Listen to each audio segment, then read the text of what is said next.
Hello दोस्तों, नमस्कार। एक बार फिर से स्वागत है आपके अपने यूट्यूब चैनल देव जीके ट्रिक्स में। तो दोस्तों यहाँ पर देख सकते हैं हमारे चैनल पर एलटी ग्रेड की बेहतरीन तैयारी आपकी चल रही है।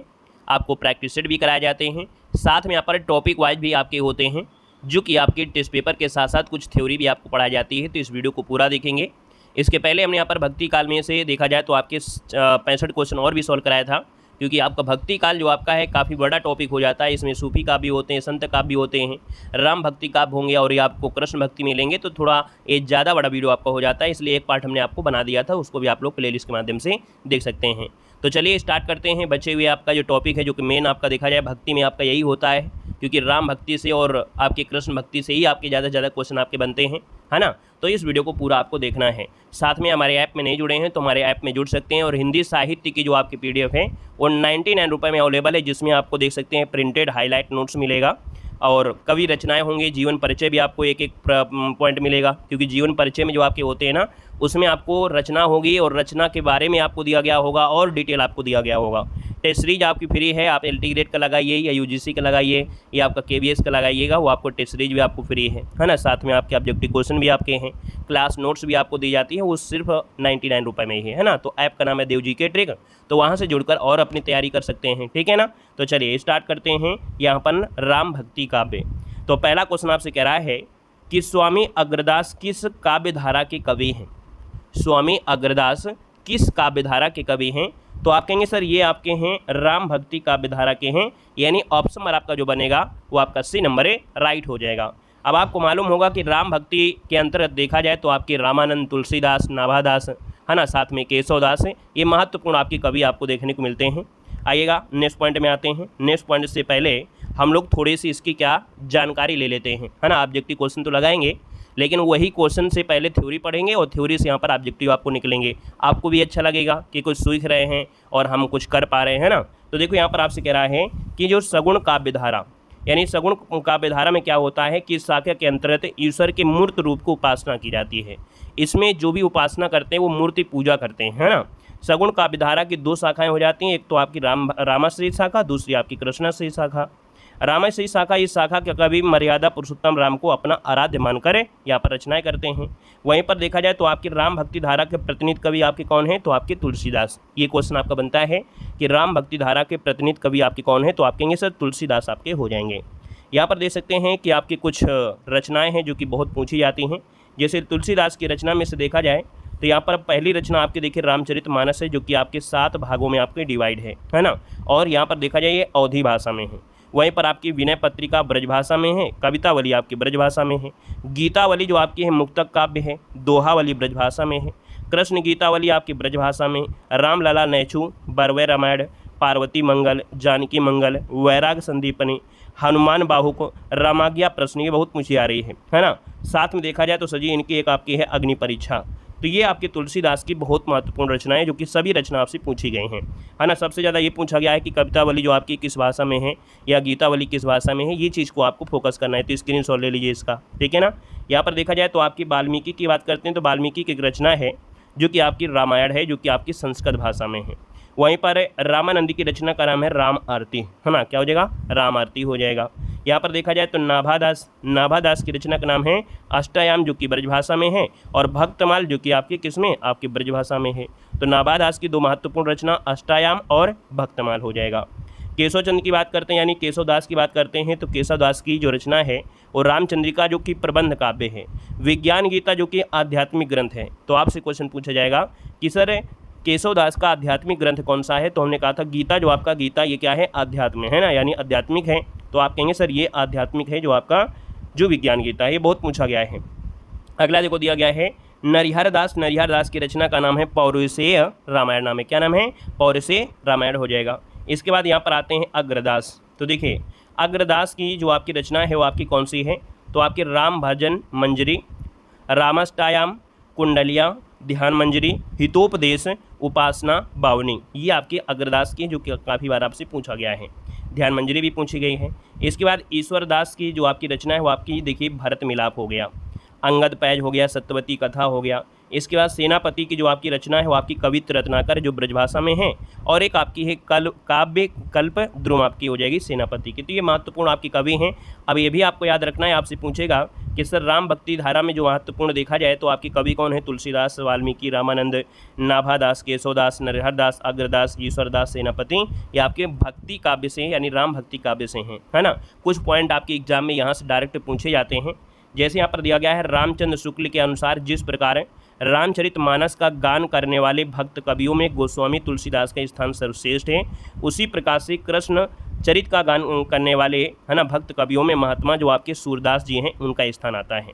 अब देखिए कितना महत्वपूर्ण दिया है कि राम स्वरूप चतुर्वेदी ने रामचंद्रिका को अजायबों का, है ना, छंदों का अजायब घर कहा है। तो याद रखना कि रामचंद्रिका को छंदों का अजायब घर किसने कहा है? तो राम स्वरूप चतुर्वेदी ने कहा है। वहीं पर दोस्तों देखा जाए तो केशवदास को अलंकारों का बादशाह कहते हैं, ठीक है ना। केशवदास को अलंकारों का बादशाह कहा जाता है। केशवदास हिंदी के प्रथम अलंकार निरूपण आचार्य भी आपके हैं, है ना। देखा जाए तो आपके केशवदास प्रथम अलंकार का निरूपण आपके इन्होंने किया है। अगला देखो दिया गया है कि रामचरितमानस को राम भक्ति काव्य का सबसे प्रसिद्ध काव्य माना गया है। राम कथा से संबंधित प्रथम प्राप्त ग्रंथ जो आपका है वाल्मीकि रामायण है, जिसकी रचना आपकी 11वीं शताब्दी में यहाँ पर की गई थी। अब यहाँ पर देख सकते हैं तुलसीदास कृत रामचरितमानस में कुल कांड कितने हैं? 7 हैं। अभी यहीं से क्वेश्चन आपको मिलेंगे। हमारे पढ़ाने में आपने यही देखा होगा कि हम आपको कोई चीज़ पढ़ाते हैं तो उसकी पहले 2 मिनट थ्योरी पढ़ा देते हैं, जिससे जब क्वेश्चन आप सॉल्व करोगे तो आपके अंदर अलग एनर्जी होती है। अगर आपको कुछ आता ही नहीं है, सिर्फ रट्टा ही मारना है ऑब्जेक्टिव क्वेश्चन से, तो कब तक आप रट्टा मारेंगे? कहाँ आपसे एग्जाम निकल पाएगा? नहीं निकल पाएगा। लेकिन अगर आप थोड़ा थ्योरी पढ़ लेंगे और इसके बाद टेस्ट पेपर सॉल्व करेंगे तो अच्छा आपको लगेगा। जब क्वेश्चन सही करोगे तो आपको भी लगेगा, है ना। बाकी हमने कहा भी है कि हमारी ये जो आपकी PDF है ना, वो हमारे ऐप में है। ऐप में हिंदी साहित्य का जो कोर्स है उसको आप परचेज करेंगे, क्लास नोट्स वाले में जाएंगे तो वहाँ भी आपको ये मिल जाएगा। बाकी अलग से एक PDF आपकी और है, प्रिंटेड वाली, हाईलाइट वाली आपकी है ना, सिर्फ 99 में है। टेस्ट सीरीज भी आपकी है, तो आप लोग वहाँ से भी नोट्स बना सकते हैं। बाकी क्लास से बनाना है तो आप क्लास से बनाइएगा, वहाँ पर आप सीक्वेंस से सब चीज़ें आपको मिल जाएंगी, है ना।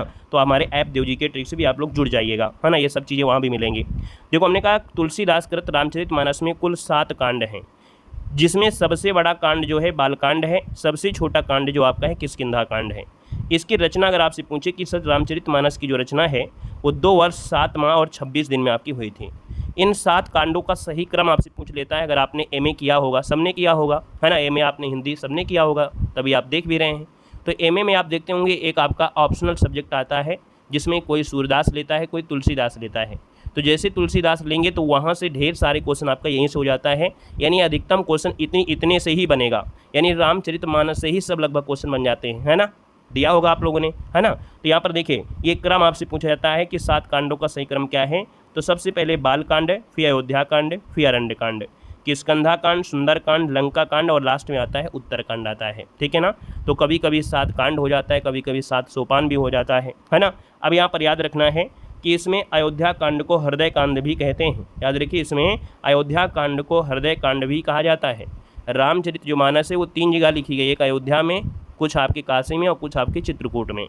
यहाँ पर देखो आपसे कह रहा है कि किष्किंधा कांड की रचना काशी में की गई थी। याद रखना किष्किंधा कांड जो कि सबसे छोटा कांड है, और याद रखना लगभग 4 घंटे में ही यहाँ पर आपका हुआ था इसकी रचना। और याद रखिए किष्किंधा कांड की रचना काशी में आपकी हुई थी।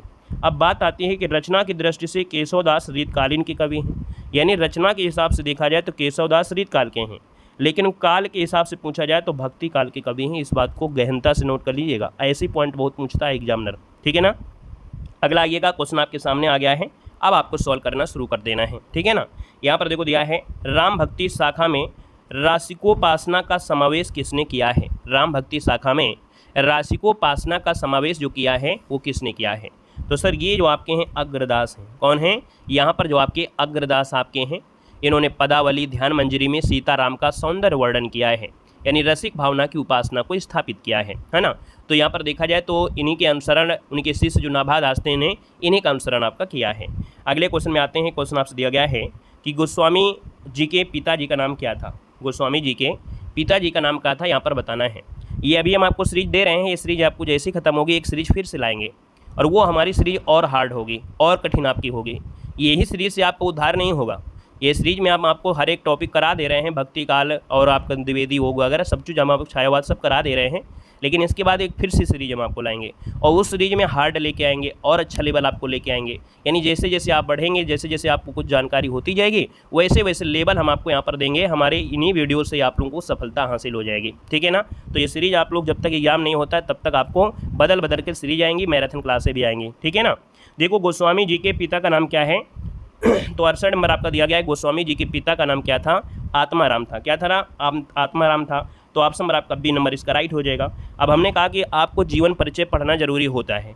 हमारे ऐप में जब जाएंगे तो वहाँ पर जीवन परिचय के लगभग आपके 26 कवि आपको मिलेंगे, पूरे 26 लगभग आपके कवि हैं। उनके बारे में पूरा जीवन परिचय है, उनके डेट ऑफ बर्थ होगी, माता पिता होंगे, उनकी कह सकते हैं भाषा शैली, उन्होंने अध्ययन कहाँ पर किया, उनको कौन सा पुरस्कार कब मिला, और साथ में उनकी रचना कौन सी है, कौन सी रचना के लिए कौन सा पुरस्कार, कौन सी रचना आध्यात्मिक है ना। वो सब चीज़ आपकी हमारे उसी ऐप में और उसी 99 रुपये में आपको है। अलग से आपको कुछ नहीं करना, उसी में आपको सब कुछ मिलेगा, ठीक है ना। तो ये सब चीज़ें आपको वहीं से आपको मिल जाएंगी, है ना। यहाँ पर देखो दिया गया है, क्वेश्चन आपका दिया गया है कि गोद लिए हुलसी फिरें तुलसी सुसुत होए, यह पंक्ति इनमें से किस कवि की आपकी है। तो दोस्तों यहाँ पर देख सकते हैं, ये आपके एलटी ग्रेड में और आपके जीआईसी प्रवक्ता में भी क्वेश्चन आपका पूछा गया है। तो सर जी यहाँ पर अगर हम बात कर लेते हैं तो इसका जो आपका आंसर बनेगा वो राइट इनमें से क्या हो सकता है। तो याद रखना है कि ये जो आपके हैं ना, ये आपकी किसने किया था, यानी गोद लिए हुलसी फिरे तुलसी सुसुत होए, ये रहीम जी का है। किसका है सर, रहीम जी का है। ऑप्शन नंबर आपका बनेगा यहाँ पर रहीम इसका आंसर हो। ये पंक्ति जो आपकी है वो रहीम की है। ऑप्शन आपका डी नंबर इसका हो जाएगा, रहीम हो जाएगा। अगला है तुलसी की जो भक्ति का स्वरूप है वो आपका है क्या, यानी भक्ति के जो आपके स्वरूप देखा जाए तुलसीदास का, तो ये आपके क्या हैं, एक दास भाव के रूप में। कैसे हैं, तो सर ये दास भाव के स्वरूप में यहाँ पर कह सकते हैं पूजा करते हैं, राम भक्ति, है ना। ऑप्शन नंबर आपका ए यहाँ पर राइट हो जाएगा। और यही कारण है कि तुलसी राम के सबसे सम्मुख आपके विनम्र आपके रहे हैं। तो ऑप्शन आपका ए बनेगा। नेक्स्ट क्वेश्चन आपसे दिया गया है कि अवधी भाषा के सर्वाधिक लोकप्रिय महाकाव्य का नाम क्या है। तो अवधी भाषा का सर्वाधिक लोकप्रिय महाकाव्य है कौन सा, तो याद रखिए रामचरितमानस आपका है ना। क्या हो जाएगा सर, रामचरितमानस हो जाएगा। हमने कहा था 2 वर्ष 7 माह 26 दिन का समय लगा था, है ना। और इसकी रचना काशी, चित्रकूट और अयोध्या में की गई थी। 3 जगह आपकी की गई थी, है ना, 3 जगह की गई थी। यहाँ पर देखा जाए तो लगभग आपकी 1574 ईस्वी के समय यहाँ पर हुई थी। तो यहाँ पर जो आपका आंसर है वो आपका डी हो जाएगा। नेक्स्ट क्वेश्चन आपका दिया गया है कि गोस्वामी तुलसीदास ने रामचरितमानस की रचना किस संवत में किया। तो देखो हमने कहा ईस्वी पूछे तो आपको 1574 होता है, और जब आपकी विक्रमी संवत पूछे, है ना, यानी यहाँ पर अगर हम बात कर लेते हैं तो सर इसका जो आपका आंसर हो जाएगा वो 1631 हो जाएगा। 1631 ऑप्शन आपका ए हो जाएगा। इस संवत पूछा है, और ये अगर आपसे ईस्वी पूछता तो आप 1574 ईस्वी आप बता देते। जो भी आपसे पूछ लिया जाए उसे ही आपको बताना है, ठीक है ना। तो ऑप्शन बनेगा आपका ये नंबर है 1631 आपका आंसर है, राइट हो जाएगा। नेक्स्ट क्वेश्चन आपसे दिया गया है कि सुंदर कांड में प्रमुख पात्र कौन है। सुंदर कांड में प्रमुख जो पात्र हैं वो आपके हैं कौन। तो यहाँ पर अगर हम बात करते हैं सुंदर कांड में प्रमुख पात्रों में से जो नाम आता है वो हनुमान जी का आता है। सुंदर कांड में जो आपके हैं ना, याद रखना इस कांड में हनुमान जी के लंका गमन से लेकर आगमन तक का पूरा वर्णन इसी में आपको मिलेगा सुंदर कांड में, ठीक है ना। आइएगा नेक्स्ट क्वेश्चन आपसे दिया गया है और आपसे कह रहा है कि रामचरितमानस में विभत्स का प्रयोग किन कांडों में आपको मिलता है। यानी जो विभत्स रस है इसका प्रयोग जो मिलता है वो किस में मिलता है, तो आपकी याद रखना सुंदर कांड में मिलता है और आपके उत्तरकांड में मिलता है। सॉरी, सुंदरकांड उत्तरकांड नहीं होगा, लंका कांड में जब युद्ध होता है तब आपको मिलेगा। यहाँ पर याद रखना ये जो आपका दिया है अरण्यकांड और सर जी आपको कौन है, लंका कांड। ऑप्शन ए बनेगा कि रामचरितमानस में जो विभत्स रस है इसका प्रयोग आपको लंका कांड में जरूर मिलेगा। इस बात को याद रखना है ना। हमने कहा था भयानक रस, विभत्स रस का प्रयोग मिलता है जब कुंभकर्ण जागता है और इसके बाद युद्ध के मैदान में जाता है तो भाई कैसे खाता है, कैसे लोगों को मारता है ना, किस प्रकार से परेशान करता है, वो सब चीज़ें आपकी विभत्स रस का प्रयोग आपको इसी में आपको देखने को मिल जाएगा। क्लियर है, करुण रस, विभत्स रस ये लंका कांड में आप मिलते हैं, है ना। वीर रस, भयानक रस, विभत्स रस का भी प्रयोग आपको मिलता है। तो ये ऑप्शन आपका ए नंबर इसका राइट हो जाएगा। अगला क्वेश्चन आपसे दिया गया है और आपसे कह रहा है कि अरध ना धर्म न काम रुचि गति ना चहूँ निर्वाण जन्म जन्म राम रति राम पद यह वरदान न आन। ये जो आपका दिया गया है ये जो रामचरितमानस में है किस अक्षांश से यानी कहाँ से आपका लिया गया है। तो ये जो पंक्ति है वो आपकी सर जी भरत से आपकी है। यानी यहाँ पर जो पंक्तियाँ हैं तुलसीदास ने लिखा है रामचरितमानस का जो अयोध्या कांड है, तो अयोध्या कांड में ये लिया गया है, ठीक है ना। अयोध्या कांड से ये पंक्ति आपको ली गई हैं कि अरथ न धर्म न काम रुचि गति न चहु निर्वाण जन्म जन्म राति राम पद यह वरदानुनान। यानी इसका कहते क्या है, इसका मतलब ये है कि भरत कहते हैं मुझे ना अर्थ की यानी रुचि या इच्छा है, ना धर्म की, ना काम की और ना मोक्ष की चाहता हूँ।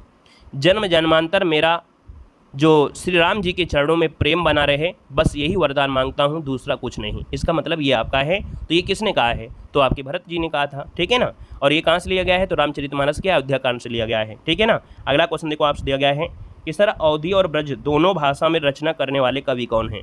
इन्होंने यहाँ पर अवधी भाषा में और ब्रज भाषा दोनों में कविता किए हैं। तो अभी आपने देखा भी था कि हमने आपको तुलसीदास की रचना दिखाया था, जिसमें आपने देखा था कि उसमें ब्रज भाषा ज़्यादा आपको मिली है ना, अवधी भाषा भी आपको कुछ मिली है। तो यहाँ पर जो आपका आंसर है वो आपका सजीव भी नंबर हो जाएगा, तुलसीदास आपके हैं। तुलसीदास ने यहाँ पर ब्रज भाषा है ना और आपके अवधी भाषा में यहाँ पर रचना किया है। क्लियर है ना। हमने बताया था कि सर इनकी काव्य भाषा में ब्रज भाषा अवधी में समान अधिकार मिलता है ना, गीतावली, कवितावली है ना, साथ में मुक्तक, कथा का ये आपको मिलती हैं। हमने ये भी आपको बताया है कि तुलसीदास की जो आपके 12 प्रमाणिक ग्रंथ मिले हैं, कितने 12 प्रमाणिक ग्रंथ आपके माने जाते हैं, है ना। वैराग्य संदीपनी, रामलला छनेचू नैचूर, रामाज्ञा प्रश्न, बरवे रामायण, जानकी मंगल, श्री कृष्ण गीतावली, पार्वती मंगल, गीतावली, दोहावली, कवितावली, विनय पत्रिका, रामचरितमानस, ये सब आपको बताया था। तो भैया अब ये एक पॉइंट ये बनता है कि रामाज्ञा प्रश्न में 7 सर्ग हैं।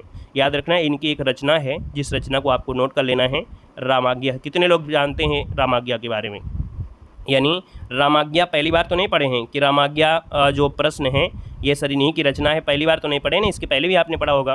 तो रामाज्ञा प्रश्न इन्हीं की रचना है, इसमें 7 सर्ग हैं। याद रखना रामाज्ञा प्रश्न में 7 सर्ग हैं, प्रत्येक सर्ग में 7 कोष्टक हैं और प्रत्येक कोष्टक में 7 दोहे हैं। तुलसीदास ने रामाज्ञा प्रश्न की रचना मात्र 6 घंटे में किया था। यानी जो रामाज्ञा प्रश्न है इसकी जो रचना 6 घंटे में किया था। कितने घंटे में, 6 घंटे में किया। और हमने कहा रामाज्ञा प्रश्न में 7 सर्ग हैं, 7 सर्गों में 7 कोष्ठ हैं, 7 कोष्ठों में प्रत्येक कोष्ठ में 7 दोहे हैं। यानी इतना करने में इनको मात्र 6 घंटा लगे थे। ये रामाज्ञा प्रश्न इसलिए आपका एग्जाम में बहुत क्वेश्चन पूछा जाता है। ये आपके KVS में भी पूछा गया था 2014 में, और आपके 2002 में भी पूछा गया था, 2011 में TGT में पूछा गया है। ठीक है, आइएगा नेक्स्ट क्वेश्चन देखो दिया गया है। हमने कहा कि हमारी क्लास को अगर आप मन से आप देख लोगे, यकीनन है कि आपको लगेगा कि नहीं हाँ अगर इस प्रकार से हम पढ़ेंगे तो हमारी तैयारी सबसे बेस्ट हो जाएगी, वो भी फ्री में हो जाएगी। देखो दिया गया है भक्ति काल के किस कवि को जाति कवि कहा गया है। तो भक्ति काल के किस कवि को क्या बोला गया है, जातीय कवि कहा गया है। तो जातीय कवि कहा गया है तुलसीदास को। सर जी किसको कहा गया है, तुलसीदास को कहा गया है, यानी ऑप्शन आपका बी हो जाएगा। वहीं पर अगले क्वेश्चन में आते हैं। क्वेश्चन आपसे दिया गया है वैराग्य संदीपनी की रचना जो आपकी है किसने किया है। वैराग्य संदीपनी की जो आपकी है, संदीपनी इसकी जो रचना है वो आपकी तुलसीदास ने ही किया है। यानी यहाँ पर देखा जाए तो आपका तुलसीदास है, कहीं पर है तुलसीदास, ऑप्शन नंबर आपका ये आपका राइट हो जाएगा। अगले क्वेश्चन में आते हैं। क्वेश्चन आपका दिया गया है कि इनमें से कौन सा कथन असत्य दिया गया है। कौन सा कथन असत्य दिया गया है, अभी थ्योरी में आपको पढ़ाया गया था। ज्ञानश्री शाखा के कवि निराकार की उपासना करते हैं। कबीर जो आपके हैं वो संत कवि हैं, सही है। प्रभुजी तुम चंदन हम पानी, रैदास की पंक्ति है। संत तुलसीदास ज्ञानश्री शाखा के हैं, तो हमने कहा ये रामाश्रय में आते हैं, है ना, ये ज्ञान में नहीं आते हैं, ये रामाश्रय में आते हैं। यही ऑप्शन आपका गलत हो जाएगा, है ना। ये जो आपके हैं भगवान कह सकते हैं भगवान राम की रामाश्री शाखा में आपकी कवि हैं, तो ऑप्शन नंबर आपका डी इसका गलत हो जाएगा। नेक्स्ट क्वेश्चन दिया गया है कि तुलसीदास कृत विनय पत्रिका जो रचित है ना, वो आपकी कैसी है। तो हमने कहा विनय पत्रिका जो आपकी है वो आपकी ब्रज भाषा में है। किस भाषा में है, तो ब्रज भाषा में आपकी है। ऑप्शन नंबर आपका ए नंबर इसका राइट हो जाएगा। इसमें स्वामी की सेवा में करुणतम शब्दों में अपनी दीनता का निवेदन किया है, यानी राम जी की सेवा कर रहे हैं और इसमें दीनता का भाव किया है, दीनता से निवेदन किया है। विनय पत्रिका का मतलब होता है अर्जी प्रस्तुत करना। याद रखिए विनय पत्रिका मतलब होता है, इसका अर्थ होता है अर्जी प्रस्तुत करना। तो जब दरबार में है ना, इसमें दरबारी जो होते थे वो शिष्टाचार और पूर्ण निर्वाह हुआ करता था, यानी अर्जी करते थे, वही आपका विनय पत्रिका है। अगला क्वेश्चन आपसे दिया गया है कि कृष्ण गीतावली ग्रंथ के रचनाकार आपके कौन हैं। तो कृष्ण गीतावली के हमने बताया आपके तुलसीदास हो जाएंगे, यानी ऑप्शन नंबर आपका 20 का राइट हो जाएगा। ठीक है ना, क्लियर है। यहाँ पर आगे बढ़ते हैं। क्वेश्चन आपसे अगला पूछा गया और आपसे कह रहा है इनमें तुलसीदास जी की रचना आपकी नहीं है। तुलसीदास जी की इनमें से कौन सी आपकी रचना नहीं है। तो तुलसीदास की रचना में आप कहेंगे कवितावली, गीतावली, विनय पत्रिका ये सब है, लेकिन रामचंद्रिका तो आपकी है नहीं है, क्योंकि रामचंद्रिका आपकी केशवदास की है। तो ऑप्शन नंबर आपका डी नंबर है, इसका राइट हो जाएगा। नेक्स्ट क्वेश्चन देखो दिया गया है कि तुलसीदास जी ने भी भ्रमर गीत परंपरा के अंतर्गत भ्रमर गीत की रचना किया है जो संकलित है। ये LT ग्रेड में आपसे पूछा गया था। यहाँ पर याद रखना है कि भ्रमर गीत परंपरा के अंतर्गत भ्रमर गीत की जो रचना है, जो संकलित है, वो आपकी कृष्ण गीतावली में है। यानी तुलसीदास जी ने भी भ्रमर गीत के बारे में रचना किया है। और यहाँ पर जो रचना किया है ये संकलित आपको है किस में मिलेगा, कृष्ण गीतावली में मिलेगा। तो ऑप्शन आपका बी नंबर है, यहाँ पर राइट हो जाएगा। कृष्ण गीतावली में देखा जाए तो 61 पद आपके हैं। कितने हैं? तो 61 पद आपको इसमें मिलेंगे, यानी 61 पदों का संग्रहित आपका है। इसमें कृष्ण की बाल लीला, भ्रमर गीत प्रसंग का विशेष वर्णन इसमें देखने को आपको मिलता है। आइएगा नेक्स्ट क्वेश्चन में आते हैं। क्वेश्चन आपसे अगला पूछा गया है, भक्ति काल के किस कवि ने संस्कृत को छोड़कर भी संस्कृत की शास्त्रीय परंपरा का निर्वहन किया है? यानी भक्ति काल के किस कवि ने संस्कृत को छोड़कर भी संस्कृत की शास्त्रीय परंपरा का निर्वाह किया? तो सर ये तुलसीदास के ही बारे में है। ऑप्शन नंबर आपका सी इसका राइट हो जाएगा। हमने कहा ना कि भक्ति काल में सबसे ज़्यादा क्वेश्चन सूरदास, तुलसीदास, है ना, और आपके रामचंद्रिका यानी केशवदास के बारे में बहुत पूछा जाता है। यहाँ पर दिया गया गीतावली जो आपका है वो आपका है क्या, बताइएगा। हमने बताया था ना कि गीतावली जो आपका है ये सर आपका कैसा काव्य है, यानी ये आपका है तो आपका है क्या? तो ये मुक्तक काव्य है। क्या है सर? ये जो आपका गीतावली है वो आपका मुक्तक काव्य है, याद रखना, मुक्तक काव्य है। तुलसी जिस प्रकार ब्रजभाषा और अवधी दोनों भाषा पर समान अधिकार रखते हैं, उसी प्रकार प्रबंध और मुक्तक दोनों की रचना में भी कुशलपूर्वक आपके हैं, है ना। इन्होंने जो तुलसीदास ने गीतावली और कवितावली किया है ना, वो मुक्तक शैली में रामकथा कही है। किसमें? गीतावली में भी और कवितावली में, मुक्तक शैली में ही रामकथा कही है। अगला क्वेश्चन यहाँ पर दिया गया है और आपसे कह रहा है कि तुलसीदास जी ने किस काव्य की रचना सूरदास के अनुकरण पर किया है? देखिए कि जो तुलसीदास ने किस काव्य की रचना सूरदास के अनुकरण पर किया था, तो दोस्तों ये गीतावली है। क्या है? गीतावली है। ऑप्शन नंबर आपका डी इसका राइट हो जाएगा। यानी रामचंद्र शुक्ल ने अपने हिंदी साहित्य के इतिहास में लिखा है कि जो गीतावली की रचना है गोस्वामी तुलसीदास जी ने सूरदास के अनुकरण पर किया है ना। बाल लीला के कई पद आपको ज्यों को त्यों सूरदास से मिलते हैं, जैसे सूरदास ने लिखा है वैसे उन्होंने भी कर दिया है। तो अनुकरण मतलब ये होगा कॉपी करना। केवल राम श्याम का अंतर है, वहाँ पर सूरदास ने श्याम का नाम लिया तो यहाँ पर इन्होंने राम का नाम लिया, वहीं पर उसको कॉपी पेस्ट कर दिया, ठीक है ना। जैसे आपके दक्षिण भारत की मूवियाँ होती हैं उनका कॉपी पेस्ट आपकी कौन करते हैं? तो आपके यहाँ पर बॉलीवुड वाले करने लगते हैं। वैसे यहाँ पर सूरदास की नकल यहाँ पर राम जी ने मतलब सूरदास ने यहाँ पर तुलसीदास ने किया है। सिर्फ राम और श्याम का अंतर मिलेगा, ठीक है ना। वही चीज़ आपका दिया गया है। तो समझ में आ रहा है ना, थोड़ा बहुत आपको आ रहा है, आना चाहिए। देखो रामचरितमानस से किस संवाद का संबंध नहीं है? रामचरित मानस का ज्ञान दीप आपका जो दिया गया है, एक क्वेश्चन आपका ये दिया गया है, रामचरित मानस से किस संवाद का संबंध नहीं है, ये कह रहा है। तो सर जी यहाँ पर दिया गया है रामचरित मानस से किस संवाद का संबंध नहीं है? शिव पार्वती संवाद, याज्ञवल्क्य भरद्वाज संवाद, राम सीता संवाद, काक भुसुंडी गरुण संवाद, इसमें से कोई नहीं लग रहा है भाई। यहाँ पर देखिए रामचरितमानस का संबंध इन विकल्पों में से सभी संवादों से यहाँ पर है। यानी रामचरितमानस में शिव पार्वती संवाद है, याज्ञवल्क्य भी है, राम सीता है, काक भुसुंडी सभी इस क्वेश्चन में आपका देखिए ये जो क्वेश्चन आपका आया था 2004 में आया था और इसके सभी विकल्प आपके सही हैं। यानी रामचरितमानस का जो संबंध है इन सभी विकल्पों में सभी संवादों से हैं। यानी रामचरितमानस में इन सबके संवादों का वर्णन किया गया है। तो इसका जो आपका आंसर हो जाएगा ऑल हो जाएगा, यानी सभी ऑप्शन आपके सही हैं। 2004 में आयोग ने 2004 में क्या हुआ था, 2004 में आपका पीजीटी परीक्षा हुई थी, वहाँ पर ये क्वेश्चन पूछा गया था, उसमें एक नंबर आपको सबको दिए गए थे। ये बात को आपको याद रखना है, ठीक है ना। एक पॉइंट और यहाँ से आपका छूट जाता है। क्वेश्चन आपका है कि रामचरितमानस का जो ज्ञानदीप प्रसंग है वो किस कांड में है? ज्ञानदीप प्रसंग जो आपका है वो उत्तर कांड में है, ठीक है। ज्ञानदीप जो प्रसंग है वो उत्तर कांड में है। यहाँ पर अगला क्वेश्चन आपसे दिया गया है, कृष्ण भक्ति काव्य में आ गए हैं, है ना। अब हम लोग कृष्ण भक्ति काव्य में आ गए और यही आपका लास्ट काव्य भी होता है क्योंकि और ने सब कुछ आपने पढ़ा है। अब आपका लास्ट बचता है कृष्ण भक्ति काव्य में। पहला क्वेश्चन देखो दिया है, सूरदास के विषय में कौन सा कथन आपका गलत दिया गया है? तो पहला ऑप्शन देखिए, सूरदास को सभी विद्वान जन्मांध मानते हैं। क्या ये बात सही है? तो सब लोग नहीं मानते हैं, है ना, सब लोग नहीं मानते हैं, यही आपका गलत हो जाएगा। और हमने आपको प्रीवियस ईयर पेपर पहले ही आपको सोल्व करवा दिया था कि हम आपको सिलेबस के अकॉर्डिंग हम आपको पढ़ाएंगे। वैसे आपका सिलेबस तो सभी कुछ आपका है ना। फिर भी यहाँ पर आपको क्वेश्चन दिखाना जरूरी होता है कि क्या लेवल होता है, कितना सरल होते हैं, कितने क्वेश्चन होते हैं। तो ये देखो आपको क्वेश्चन आपके LT ग्रेड 2018 में आपसे पूछा गया था, ठीक है। LT ग्रेड आपके 2018 का क्वेश्चन आपका है। तो सभी लोग जन्मांध थोड़ा मानते हैं, कुछ लोग आपके मानते हैं, कुछ लोग नहीं मानते हैं, है ना। कुछ लोग कहते हैं वास्तव में सूरदास जन्मांध नहीं थे क्योंकि श्रृंगार रूप का वर्णन जिस हिसाब से इन्होंने किया है, जैसे जैसी कविता में इन्होंने श्रृंगार का वर्णन किया है ऐसा कोई कर नहीं सकता है। इसलिए बहुत लोग कहते हैं कि भैया ये जन्मांध अंधे नहीं थे, इन्होंने देखा है अपनी आंखों से, है ना, तब इन्होंने ऐसी रचना कर रहे हैं, इसलिए ये पॉइंट आपका गलत दिया है।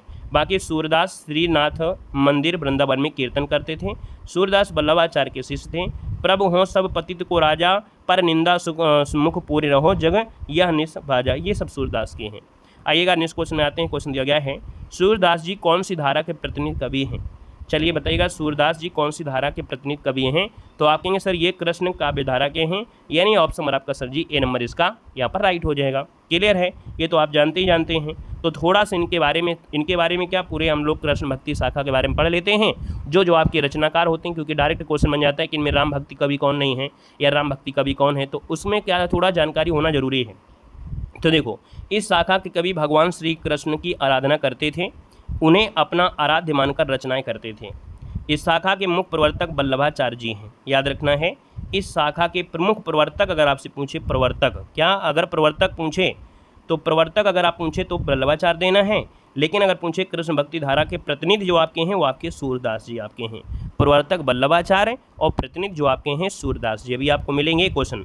देखो हमने कहा सर सूर सागर को कृष्ण भक्ति काव्य का सबसे प्रसिद्ध काव्य माना गया है, यानी सूर सागर को कृष्ण भक्ति काव्य का सबसे प्रसिद्ध काव्य कहते हैं। साहित्य लहरी को हिंदी में काव्य शास्त्र की प्रथम पुस्तक माना जाता है, यानी जो आपका सर जी यहाँ पर जो साहित्य लहरी है इसको हिंदी में काव्य शास्त्र की प्रथम पुस्तक यहाँ पर माना जाता है। सूरदास को श्रृंगार और वात्सल रस का सम्राट माना जाता है। सूर सागर को स्त्री चरित्र विशाल काव्य माना गया है।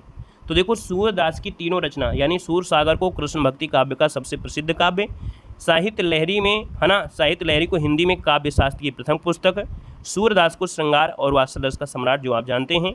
सूर सागर में स्त्री चरित्र विशालतम काव्य यहाँ पर मिलेगा, यानी स्त्री चरित्र के बारे में ज़्यादा इसमें मिलेगा।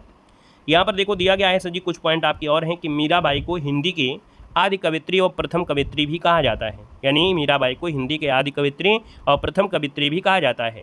मीराबाई की उपासना माधुर्य भाव पर आपकी आधारित है, याद रखें मीराबाई की जो उपासना है वो माधुर्य भाव पर आपकी है।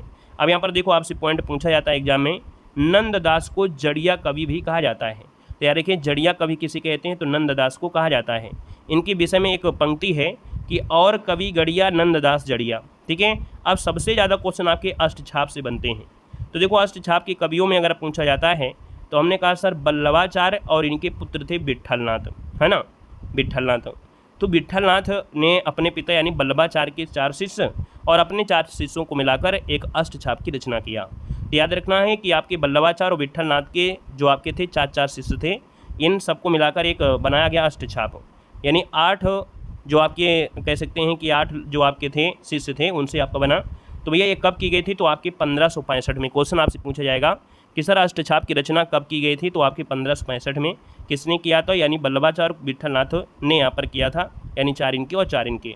अब देखो आपसे पूछेगा वल्लभाचार्य के शिष्य इनमें से कौन से हैं कौन से नहीं हैं, तो वल्लभाचार्य के दोस्तों याद रखिए सूरदास, कृष्णदास, कुम्भनदास और परमानंदास, यानी 4 जो दास दिए हैं सूरदास, कृष्णदास, कुम्भनदास और रामानंदास हैं, ये वल्लभाचार्य के हैं। विट्ठलनाथ के जो आपके हैं छीत स्वामी, गोविंद स्वामी, नंददास और चतुर्बुद्धदास। ट्रिक अगर आपको पढ़ना है तो हमने टेलीग्राम पे भेजा था, तो आप टेलीग्राम से आप लोग देख लीजिएगा, ठीक है ना। तो याद रखना है छीत स्वामी, गोविंद स्वामी, चतुर्बुद्धदास और एक बचते हैं नंददास जो कि आपके विट्ठलनाथ के साथ में हैं, लेकिन बाकी जो 4 दास हैं वो आपके वल्लभाचार्य के हैं। अब देखिए यहाँ पर कृष्ण से शाखा के प्रमुख कवि उनकी रचना है, जो कि यहाँ पर देखो दिया है सूरदास। सूरदास की रचना सूर सागर है, जो कि आपकी ब्रज भाषा में है। किसमें है सर जी, ब्रज भाषा में है। साहित्य लहरी, सूर सारावली और भ्रमर गीत इन्हीं की आपकी है। मीराबाई की रचना की अगर हम बात करते हैं तो मीराबाई की जो रचनाएं हैं वो आप देख सकते हैं कि गीत गोविंद, है ना, गीत गोविंद का टीका जो है, नरसी जी का मायरा, मीराबाई की मलार, राग सोरठा, राग गोविंद, रुक्मणी मंगल, नरसी मेहता की हुंडी, ये आपकी है मीराबाई की है, याद रखना मीराबाई की हो जाएंगी। इसके बाद यहाँ पर नाम आता है रसखान जी का, तो रसखान जी की एक रचना है, याद रखिए प्रेम वाटिका, जो बहुत पूछी गई है। बाकी यहाँ पर देखा जाए तो सुजान रसखान, है ना, दान लीला, इनकी महत्वपूर्ण रचना है। इसके बाद देखिए नरोत्तम दास ने सुदामा चरित, जो कि ब्रजभाषा में है, जिसकी रचना किया है। तो नरोत्तम दास के बारे में भी आपको याद रखना है, इनकी ये रचना बहुत पूछी गई है, सुदामा चरित जो ब्रजभाषा में है, और ध्रुव चरित हो जाएगा। इसके बाद यहाँ पर देख सकते हैं 2-3 आपके और बच्चे हैं। यहाँ पर दिया है श्री भट्ट की जो आपकी रचना है वो आपका युगल शतक है। कुम्भन दास की रचना है आपका फुटकल पद, क्या है, फुटकल पद आपका हो जाएगा। वल्लभाचार्य की रचना में देखा जाए तो आपके तत्वदीप निबंध है और अणुभाष्य, पूर्व मीमांसा भाष्य, ये आपको मिलेगा। कृष्णदास की रचना आपका जुगल मानचरित्र और प्रेम तत्व आपकी कृष्णदास की है। नंददास की आपकी रचनाएं मिलेंगी जिसमें आपका रसमंजरी, रूपमंजरी, भ्रमर गीत, सुदामाचरित, विरह मंजरी, रुक्मणी मंगल, मान मंजरी, रास पांचाध्यायी। तो याद रखना ये क्वेश्चन पूछा जाता है कि सर भ्रमर गीत आपके देखा जाए वो इन्होंने लिखा है, नंददास ने भी लिखा है ना। तो ये आपका क्लियर आपका हो जाएगा। यहाँ पर अब हम लोग क्या करते हैं सर जी, इनके बारे में टेस्ट पेपर आपको लगा लेते हैं, है ना। बस इन्हीं के आपको बचा है और यहीं से काम खत्म भी होगा। तो हमने कहा सर सूरदास ने किस कृति को नहीं लिखा है, बताइएगा। सूरदास ने किस कृति को नहीं लिखा है, बताओ जल्दी से कमेंट करो कि सूरदास ने किस कृति को नहीं लिखा है। तो हमने कहा सर जी सूर सारावली, साहित्य लहरी, सूरसागर है, लेकिन दोहावली तो नहीं लिखा है। दोहावली सर जी इनकी तो है नहीं, ये तुलसीदास की है। तो ऑप्शन नंबर आपका बन जाएगा बी नंबर। नेक्स्ट क्वेश्चन देखो दिया गया है कि सूरसागर की जो रचना है वो किस भाषा में की गई है। तो सूरसागर की रचना किस भाषा में, अभी बताया था ना कि आपकी ब्रज भाषा में है। ऑप्शन आपका बी नंबर इसका राइट हो जाएगा। नेक्स्ट क्वेश्चन देखो दिया गया है कि श्रृंगार और वात्सल रस का सम्राट किस कवि को कहा जाता है। तो याद रखना है ये कहा जाता है किसको। तो यहाँ पर आपका जो आंसर आपका हो जाएगा वो राइट आंसर आपका बी हो जाएगा। ये सर आपके सूरदास को कहा जाता है, ऑप्शन आपका बी हो जाएगा। नेक्स्ट क्वेश्चन यहाँ पर दिया गया है कि सूरदास के दृष्टकूट पद काव्य ग्रंथ में आपको मिलेंगे। यानी सूरदास के जो आपके दृष्टकूट वाले पद आपके हैं, है ना, यानी इन पदों में देखा जाए तो आपका कहते हैं ना कि दृष्टिहीन आपके रहे, इसके बाद इन्होंने यहाँ पर रचना किया है। तो यह साहित्य लहरी आपकी है। याद रखना है कि सूरदास के दृष्टकूट पद में किस काव्य ग्रंथ में संकलित है। तो साहित्य लहरी में सूरदास की जो प्रसिद्ध दृष्टकूट पद हैं इनका संग्रह इसमें मिलता है ना। ये भी याद रखना है। राधा कृष्ण की लीलाओं का वर्णन, साथ में अलंकार का निरूपण करना, है ना, ये इसी की आपकी महत्वपूर्ण आपका है। अगला पॉइंट आपसे दिया गया है और आपसे कह रहा है कि सूरदास किस रस का कोना कोना झांक आए हैं। तो सूरदास जो आपके हैं किस रस का, तो आप कहेंगे सर वात्सल रस का कोना कोना झांक आए हैं। ऑप्शन आपका डी नंबर है, राइट हो जाएगा। अगला देखो दिया गया है कि सैयद इब्राहिम क्या दिया है, सैयद इब्राहिम का कवि नाम क्या है। तो भैया सैयद इब्राहिम जो कहा जाता है ये कहा जाता है रसखान को कहते हैं। याद रखने सैयद इब्राहिम ये रसखान का वास्तविक नाम आपका है। इनकी रचना में सुजान रसखान, प्रेम वाटिका ये महत्वपूर्ण आपका है ना। 252 की जो 252 वैष्णव की वार्ता में भी मिलता है जो रसखान का वृत्तांत है। यहाँ पर अगला पॉइंट आपसे दिया गया और आपसे कह रहा है कि भक्ति काल के किस कवि को जड़िया विशेषण से विभूषित किया गया है। तो हमने कहा था जड़िया कवि किसे कहते हैं, तो आपके नंददास को कहते हैं। याद रखना जड़िया कवि किसे कहते हैं, नंददास को कहा जाता है। अगला क्वेश्चन देखो दिया गया है नंददास किस काव्य धारा से संबंधित आपके हैं। तो नंददास जो आपके हैं याद रखना है ये कृष्ण काव्य धारा से हैं। ऑप्शन आपका सी हो जाएगा, कृष्ण काव्य धारा से हो जाएंगे, ठीक है ना। अगला क्वेश्चन देखो दिया गया है सुदामा चरित के लेखक इनमें से कौन है। सुदामा चरित के जो लेखक हैं वो आपके हैं कौन। तो सुदामा चरित के लेखक जो आपके हैं वो आपके नंददास हैं। साथ याद रखना कौन है, नंददास, इसका आंसर राइट हो जाएगा। यहाँ पर देखो अगला पॉइंट दिया गया है भ्रमर गीत परंपरा में भ्रमर गीत की रचना जो किया है वो किसने किया है। तो भ्रमर गीत परंपरा में भंवर गीत की रचना जो आपकी है वो आपके नंददास ने ही किया है। नंददास आपका आंसर है, राइट हो जाएगा। वहीं पर अगला पॉइंट आपसे पूछा गया है कि रस मंजरी किस कवि की कृति है। रस मंजरी जो आपकी है ना, तो रस मंजरी और यहाँ पर देखा जाए तो आपका यहाँ पर आता है रास पंचाध्यायी, है ना। तो याद रखना रस मंजरी जो आपकी है वो आपके नंददास की है। ऑप्शन आपका सी नंबर इसका राइट हो जाएगा कि रस मंजरी किसकी कवि है, कृति है, तो नंददास की है। वहीं पर देखा जाए अगला है कि रास पंचाध्यायी के लेखक कौन है। तो इस बात को याद रखना रास पंचाध्यायी की रचना दो लोगों ने किया है, यानी इसी नाम से ही, यानी यहाँ पर देखा जाए तो रास पंचाध्यायी के जो लेखक आपके हैं दो लोग आपके थे। दो लोगों में कौन थे, तो आपके सर नंददास ने भी किया है और रहीम ने भी किया है। नंददास ने भी किया है और आपकी किसने किया है, नंददास ने भी और रहीमदास ने किया है। यानी इसका जो आपका आंसर है वो आपका ए प्लस आपका सी हो जाएगा। याद रखिए 2003 में क्वेश्चन आपका बना था टीजीटी में, ठीक है ना। तो ये आपके रास पंचाध्यायी के लेखक दो लोग आपके हैं। अगला क्वेश्चन आपसे दिया गया है कि नंददास का पर्याय कोश ग्रंथ इनमें से कौन है। नंददास का पर्याय कोश ग्रंथ जो आपका है वो आपका है अनेकार्थ मंजरी है। क्या सर है, अनेकार्थ मंजरी जो आपका है, यानी ये इनका पर्याय कोश है। इसके मंगलाचरण में शुद्ध द्वैतावाद दार्शनिक के विचारों को प्रकट किया गया है और मान मंजरी में भी अमर कोश के आधार शब्दों को पर्यायवाची लिखा गया है। तो इसका जो आपका आंसर आपका डी है। नेक्स्ट क्वेश्चन आपसे दिया गया है मीराबाई का मलार किसकी कृति है। मीराबाई का मलार ये किसकी कृति है, तो ये मीराबाई का ही हो जाएगा, यानी ऑप्शन नंबर आपका ये हो जाएगा, मीराबाई का हो जाएगा। अब यहाँ पर देखा जाए तो मीराबाई, है ना, ये रविदास की शिष्या थी। यानी आपसे पूछेगा कि मीराबाई के गुरु कौन है, तो आप कहेंगे रैदास हो जाएंगे, है ना। मीराबाई ने चित्तौड़ में रविदास छतरी का निर्माण भी करवाया है ना। तो यहाँ पर आंसर आपका ये हो जाएगा। नेक्स्ट क्वेश्चन देखो आपको दिया गया है, मीराबाई के गुरु आपके कौन थे। तो मीराबाई के गुरु आपके कौन थे, तो अभी हमने आपको बताया कि रैदास थे, है ना। रैदास, इसका ऑप्शन आपका बी नंबर है, यहाँ पर राइट हो जाएगा। यहाँ पर देखो आपसे पूछा गया अगला कि मीराबाई की रचना आपकी नहीं है। तो मीराबाई की रचना आपकी देखिए आपका प्रेम वाटिका नहीं है, क्योंकि ये रसखान की है। वहीं पर रुक्मणी मंगल, नरसिंह मेहता की हुंडी, नरसिंह जी का मायरा, है ना, ये इन्हीं की आपकी रचना है, यानी मीराबाई के द्वारा लिखी गई है। अगला पॉइंट आपसे पूछा गया है कि रामचंद्र शुक्ल के अनुसार आदि गुरु ग्रंथ साहिब में रैदास के कितने पद संग्रहित किए गए हैं।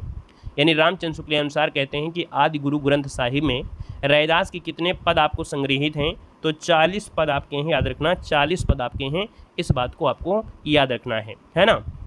और आगे बढ़ते हैं, क्वेश्चन आपसे अगला पूछा गया है, कह रहा है सर इनमें से पुष्टि मार्ग कवि आपके कौन है। यानी पुष्टि मार्ग कवि आपका जो आपका है इनमें से, और आपका राइट इनमें से क्या हो जाएगा। तो याद रखना है पुष्टि मार्गी कवि जो आपके हैं ये आपके हैं सूर्य आपके हैं, यानी सूरदास। ऑप्शन नंबर आपका ए अमर है, यहाँ पर आपका क्या हो जाएगा सर, यहाँ पर राइट हो जाएगा, ठीक है ना। यानी आपसे अगर आप पूछेगा सर पुष्टि मार्ग का प्रवर्तन किसने किया है, तो हमने कहा था प्रवर्तन अगर आपसे पूछे, है ना, अगर प्रवर्तन पूछता है तो जवाब क्या हो जाता है आपका बल्लभाचार्य हो जाता है ना। पुष्टि मार्ग का प्रवर्तन पूछा जाए तो आपके बल्लभाचार्य हो जाते हैं, है ना। और जो आपके पुष्टि मार्ग के सबसे प्रमुख आपके जो रहे थे, है ना, वो आपके सूरदास आपके हो जाएंगे। यहाँ पर अगला पॉइंट आपसे पूछा गया है कि सर जी कुछ आपके प्रवर्तक आपको मिलेगा भी, है ना, जैसे आपके संप्रदाय या दर्शन के संस्थापक कौन हैं। तो यहाँ से क्वेश्चन अब आपको मिलेंगे कुछ आपके, इसके बाद आपको मिलेंगे यहाँ पर देखा जाए तो बल्लभाचार्य के बारे में और उनके विट्ठलनाथ के बारे में, यानी ये जो अष्टछाप है बस, है ना। यहाँ पर देखो दिया गया है अद्वैतवाद के जो संस्थापक हैं, याद रखना है आपसे दिया गया है कि अद्वैतवाद के जो आपके हैं सर वो शंकराचार्य आपके हैं। विशिष्ट कौन थे आपके, राम थे विशिष्ट, यानी अद्वितीय कहते हैं शंकर भगवान को, और विशिष्ट कहते हैं विशिष्ट राम भगवान को कहते हैं। द्वैतवाद कहते हैं, द्वैतवाद जो कहते हैं वो माधवाचार्य को, यानी माधवाचार्य कहते थे, माधवाचार्य। द्वैतवाद नींबू के आचार, यानी नींबू का आचार। नींबू का आचार अच्छा लग गया, कहते हैं देते जाओ देते जाओ। सर जी शुद्ध जब खाएंगे तो बल आपको हो जाएगा बल्लभाचार्य, यानी शुद्धाद्वैतवाद बल्लभाचार्य हो जाएंगे। इसके बाद सर जी आपसे पूछा गया है कि मीमांसा दर्शन के जो आपके हैं प्रतिपादक वो आपकी जैमिनी हो जाएंगे। सांख्य दर्शन के प्रतिपादक कौन से आपकी कपिल हो जाएंगे। जो स्क्रीनशॉट लेना है तो ले लीजिएगा। यहाँ पर देखो अगला दिया गया है न्याय दर्शन के प्रतिपादक कौन हैं, तो याद रखना है न्याय दर्शन के प्रतिपादक जो आपके हैं वो गौतम आपके होंगे। वैशेषिक दर्शन के आपके कौन है, कणाद हो जाएंगे। योग दर्शन के आपके कौन है सर, पतंजलि हो जाएंगे। रीति संप्रदाय के आपके वामन हो जाएंगे। चरवाक दर्शन यानी लोकायतन के आपके हैं कौन, तो आपके महारत्स्य हो जाएगा। जैन दर्शन यानी रस्यादवाद के हैं पार्श्वनाथ आपके, याद रखना जैन दर्शन के जो आपके हैं वो पार्श्ववाद हो जाएंगे, यानी पार्श्वनाथ हो जाएंगे। वहीं पर देखा जाए तो श्री संप्रदाय के जो आपके हैं, श्री संप्रदाय के संस्थापक आपके रामानुजाचार्य हो जाएंगे। दादू पंथ के जो आपके हैं वो आपके दादू दयाल हो जाएंगे, दादू दयाल हो जाएंगे। वहीं पर देखा जाए सर जी आपको दिया गया है दादू पंथ आपका हो गया ना, यानी दादू पंथ के आपके कौन है, तो आपके दादू दयाल। टट्टी संप्रदाय के जो आपके हैं सर जी, टट्टी संप्रदाय के आपके स्वामी हरिदास आपके हो जाएंगे। रुद्र संप्रदाय के आपके विष्णु स्वामी आपके हैं। उदासी संप्रदाय के आपके श्रीचंद आपके हो जाएंगे। राधा वल्लभ संप्रदाय आपके कौन हो जाएंगे, हित हरिवंश, ये बहुत पूछा गया है, अभी आपको मिलेगा भी। गौड़ी संप्रदाय भी बहुत पूछा जाता है, तो गौड़ी संप्रदाय के जो आपके हैं कौन है, तो आपके चैतन्य महाप्रभु हो जाएंगे। अब देखो यहीं से क्वेश्चन आपको मिलेगा भी। कह रहा सर जी ये बताइएगा कि वल्लभाचार्य ने जिस कृष्ण भक्ति को प्रतिष्ठित किया उसका दार्शनिक आधार इनमें से क्या रहा है, यहाँ पर बताना है। तो आप कहेंगे सर यहाँ पर देखा जाए तो वल्लभाचार्य ने जिस कृष्ण भक्ति को प्रतिष्ठित किया उसका दार्शनिक आधार था शुद्धाद्वैतवाद। क्या हो जाएगा, यहाँ पर आंसर आपका सी हो जाएगा शुद्धाद्वैत दर्शन आपका है, शुद्धाद्वैत दर्शन आपका है, याद रखना है। और यहाँ पर आगे बढ़ते हैं, क्वेश्चन आपसे अगला पूछा गया और आपसे कह रहा है कि तत्वदीप निबंध किसकी रचना है।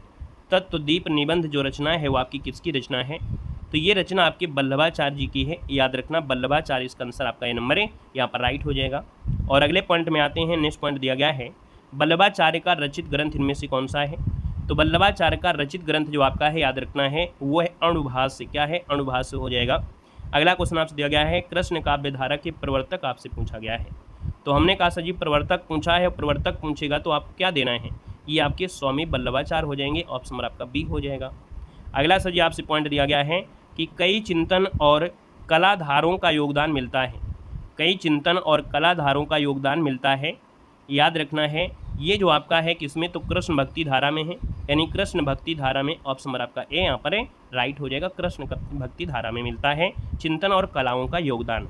अगला है रुद्र संप्रदाय की स्थापना किसने किया था, बताइए रुद्र संप्रदाय की स्थापना किसने किया था। अभी हमने बताया था बल्लभ संप्रदाय बल्लभाचार्य, निम्बकार संप्रदाय निम्बकाचार्य, राधा बल्लभ हितहरियंश है ना हरिदासी संप्रदाय स्वामी हरिदास, साखी संप्रदाय जिसे कहते हैं, गौड़ी संप्रदाय चैतन्य महाप्रभु, है ना। तो हमने कहा रुद्र आपसे पूछा गया था, रुद्र संप्रदाय के जो आपके हैं वो कौन हैं, तो यहाँ पर आपका विष्णु स्वामी हो जाएंगे। याद रखना विष्णु स्वामी आपके हो जाएंगे यहाँ पर आंसर है। यहाँ पर अगला क्वेश्चन आपसे दिया गया है कि राधा बल्लभ संप्रदाय का प्रवर्तन किसने किया था। राधा बल्लभ संप्रदाय का प्रवर्तन जो आपका किया था वो आपके हित हरिवंश है ना, हित हरिवंश इसका आंसर आपका राइट हो जाएगा। इनको कृष्ण की वंशी का अवतार मानते हैं, ये राधा को स्वतंत्र अधिष्ठात्री देवी मानते हैं। तो आपका आंसर जो आपका हो जाएगा सी हो जाएगा। नेक्स्ट क्वेश्चन दिया गया है निम्नलिखित में से कौन कृष्ण भक्ति संप्रदाय का नहीं है। तो हमने कहा सर कृष्ण भक्ति संप्रदाय का नहीं है, अब आप बताइएगा इसमें आंसर क्या हो जाएगा। तो आप कहेंगे कृष्ण भक्ति में यहाँ पर श्री वल्लभ आपके नाम लिया है, हरिदासी भी आपका है, गौड़ी भी है, लेकिन ये तो आपने नाम नहीं लिया है ना। हमने इतना पढ़ाया, क्या नाम लिया है इसका, तो भैया याद रखिए जो आपके तत्सवी संप्रदाय है, तत्सवी संप्रदाय ये महात्मा जीवाराम है ना, इनकी भक्ति को आपको दर्शाता है। तो यहाँ पर आंसर जो आपका बनेगा आपका सी नंबर इसका राइट हो जाएगा। अगला है 84 वैष्णवन की वार्ता का संबंध किस संप्रदाय से है। 84 वैष्णवन की वार्ता का संबंध जो आपका है उस जी किस संप्रदाय से है। तो 84 वैष्णव की बताइएगा आपका आंसर इनमें से क्या हो जाएगा। 84 वैष्णव की वार्ता का जो संबंध है वो आपके वल्लभ संप्रदाय से है, किससे है, वल्लभ संप्रदाय से। ऑप्शन आपका डी इसका राइट हो जाएगा, 84 वैष्णव की वार्ता वल्लभ संप्रदाय। नेक्स्ट क्वेश्चन दिया गया है कि छीत स्वामी किस धारा के कवि हैं। छीत स्वामी किस धारा के कवि हैं, छीत स्वामी। तो छीत स्वामी जो आपके हैं याद रखना अष्ट छाप धारा के हैं। क्या है सर, ये अष्ट छाप धारा के हैं। ऑप्शन आपका बी नंबर है यहाँ पर राइट हो जाएगा।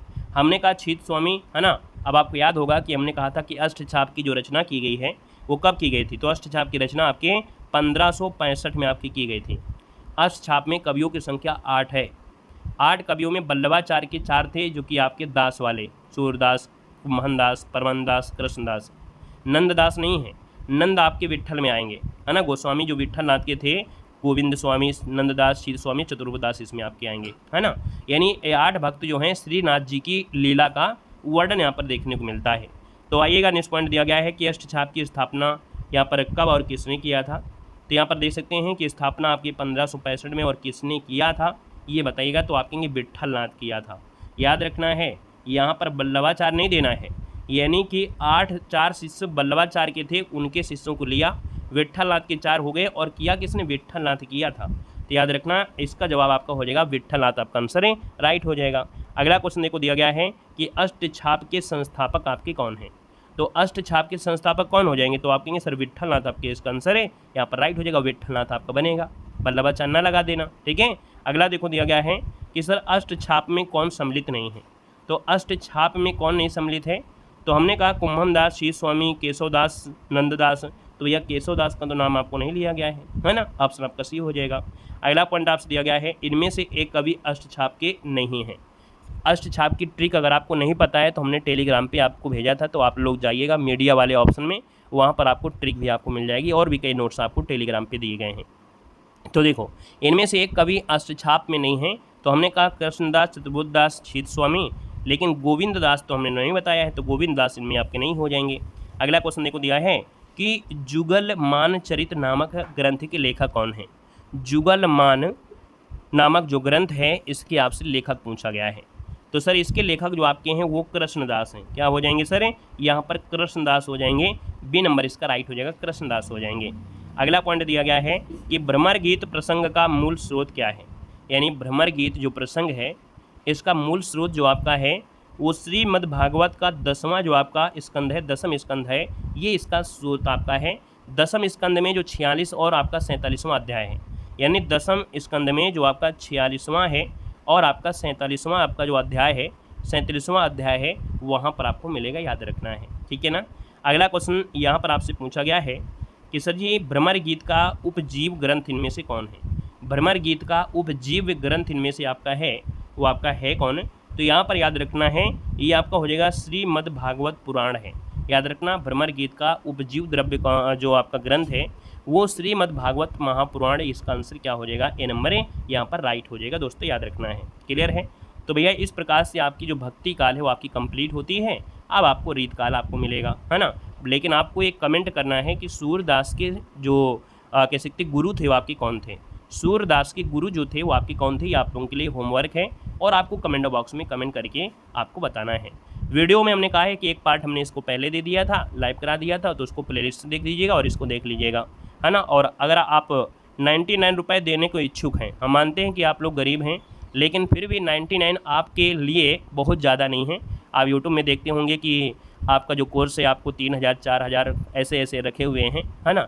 लेकिन यहाँ पर हमने आपका कोर्स नहीं रखा है कि स्पेशल कोई कोर्स आपका हो, लेकिन 99 रुपये में जो आपकी हम हिंदी साहित्य की PDF दे रहे हैं वो आपके कोर्स से 4 गुना अच्छा आपका यहाँ पर PDF आपको मिलेंगे। तो ऐप में जब जाओगे तो वहाँ पर आपको क्लास नोट्स भी होंगी, टेस्ट सीरीज भी आपकी फ्री है, उसमें टेस्ट सीरीज भी आप लगा सकते हैं, चाहे LT ग्रेड लगाइए, KVS का लगाइए, या आप अदर कोई भी एग्ज़ाम है उसकी भी आप लगाइएगा। साथ में यहाँ पर किसी का जीवन परिचय पढ़ना है, लगभग 37 कवियों को हमने लिया है, जैसे सूरदास हैं तो उनके बारे में पूरा जानकारी, उनकी पढ़ाई लिखाई से लेकर कौन सी रचना कैसी है, कौन सी रचना को पुरस्कार मिला है, क्योंकि यही क्वेश्चन आपके बनते हैं एग्जाम में, है ना, वही बनते भी हैं, उनके बारे में भी आपको मिलेगा। एक नोट्स भी आपको मिलेगी, एक प्रिंटेड नोट्स आपको मिलेगी, जिसमें आपको कह सकते हैं आदिकाल से आधुनिक काल तक का पूरा जो अभी तक पूछा गया है, अभी तक जो पूछा गया है ना, वो पूरा थ्योरी आपको मिलेगी।